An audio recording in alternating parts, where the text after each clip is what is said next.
Hey guys, welcome back. BOBONOV taking gold at under 90s at Tashkent. And BOBONOV, he's one of my favorite judokas, so we'll have a look at his performance in detail. We'll also have a look at the final in its entirety. He was up against Morao. Morao actually beat BOBONOV last year at the Paris Grand Slam, so a bit of back and forth between those two. And a nice little rivalry developing between those two as well. So this is round one against Arapov from Kazakhstan. And BOBONOV, I mean, he's highly seeded. I just think the way the brackets kind of worked out is everyone had a round one. No one got a bye. So 5 contests from BOBONOV. Pretty interesting stuff. Some good throws too. Here's that quick Seoi Nagi that he has at under 90s. And you don't see this very often with a Seoi Nagi player mixing up the pickups as well. Ueoka from Japan, under 100s. He just won his bronze medal contest, but all he's got is a Seoi Nagi, and I think he needs to mix it up a little bit. Like BOBONOV, you know, BOBONOV, he's got such a variety of techniques. I mean, look at this. Now, I've been following BOBONOV for a while, but I'm pretty sure he can do this left and right. He's got left and right-sided techniques. He's got all sorts of techniques, and the great ones, the world champions, the Olympic champions, the people at the top of the game, they always have, you know, a good variety of techniques. Toroboyev at under 100s, the world champion from Uzbekistan, I don't think he's quite there yet. I don't think he's quite as developed. Don't think he has the depth that BOBONOV has. He's got gaps in his game as well. Always getting picked up these days and dumped. So round 2 now. And this was probably the least exciting of BOBONOV's contests. His opponent just looking for the stemiwaza, looking for the sacrifice throws a bit too much. BOBONOV wanted to get going, but just didn't end up happening. Good defense though. It's rare you see BOBONOV get thrown. He's just so good everywhere, offensively, defensively, and even tactically. I mean, this is smart move here, kicking the feet, bringing him down. I mean, just looking dominant, really. And this is what I like to see. I mean, BOBONOV, he's taking a grip, and his opponent's going down for a sumigaishi, but that's not a strong attack. So BOBONOV's not getting penalties for passivity, because his opponent is running away, and the ref's picking up on that. Sometimes they don't, and I'd really like to know the criteria for what is a false attack, what is a legitimate attack. Is it just subjective? I don't know. So the quarterfinal now, and Blue did really well to use his head diving to defend, but doesn't get Hansokamake. Odd. So defending well there, but BOBONOV, he gets going, looking for the pickup again here. And that was an awkward sequence. We'll have a look again. So BOBONOV looking for the pickup, but Blue goes in for a sumigaishi, and BOBONOV defends with his head.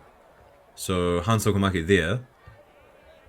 But because BOBONOV's from Uzbekistan, they can't just give Hansokamake to the home crowd. A wazari it is. Okay. So wazari down here, but BOBONOV, I mean, he shows his class. Looking for all sorts of things here. That big koshiguruma, he's got a very good koshiguruma on both sides, left and right. But just putting on the pressure here. Looking for an ogoshi there. Big hand going over the top. Looking for that koshiguruma as well. And I like the footstep. It's like a one step for an uchimata, but for a koshiguruma. Really nice footwork by BOBONOV. And here comes the throw. Locks up. Looking for the kosoto, and this time a right-sided Yagura. He was attempting the left side earlier on. So as I said, I mean, he's versatile, he's got all sorts of techniques, and it's hard to get away from him. Look at that, thumping Ippon, great stuff. So semi-final now against Toth, and this was a quick one, so we'll have a look in its entirety. And I think this is probably one of the best throws of the tournament.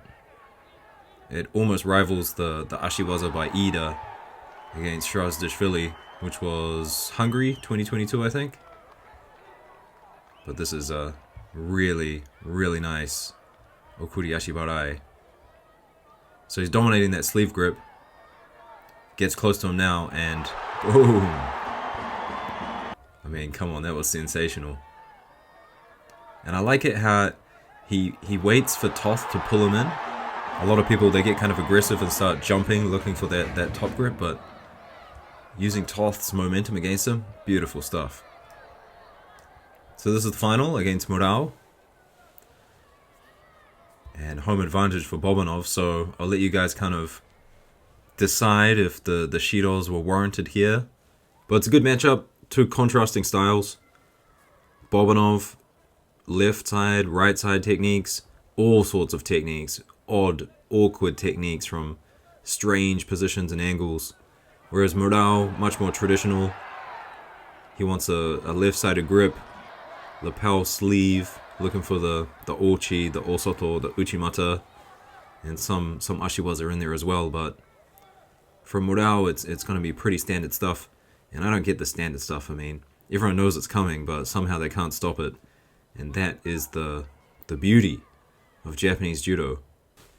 And I think the first thing that's probably giving Murao problems here is Bobonov. I'm pretty sure he's a left-sided fighter. I think he throws more with his left than his right, and you see the big hand over the top now.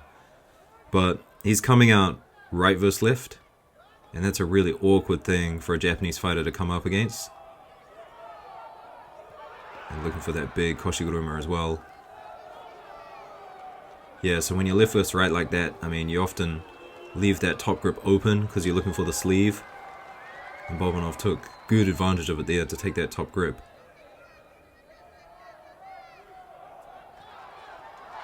Ooh, bit of momentum change. Honestly, guys, I know the result of this fight, but I haven't actually watched it. So, it's almost like watching it live with me. I should do those more often.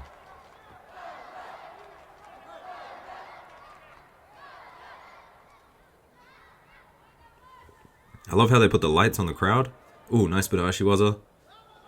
That was good. Sometimes with people like Murao, who's a left-sided fighter, Haga as well. Ooh, good osoto here. Murao's looking good. Bobonov breaking off the grips.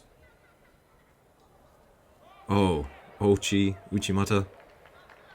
Yeah, as I was saying, sometimes with these left-sided Japanese fighters, they're so good left versus right, but not so good left versus left. And Haga, that was Haga's problem. Haga was not fair. He was pretty average, to be honest. Left versus left, but left versus right, he was just sensational. Murao, I'm not too sure. I haven't quite made my assessment yet, but definitely left versus right is his preferred matchup, I think. Big hand over the top, and Bobonov's looking at the ref a little bit. Strong, you can see Bobonov's really strong. Yeah, there we go, that's what he was looking at the ref for.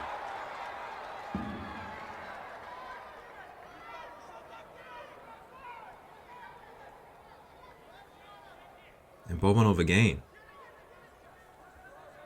Approaching it, right versus left. He's even looking for a sleeve here.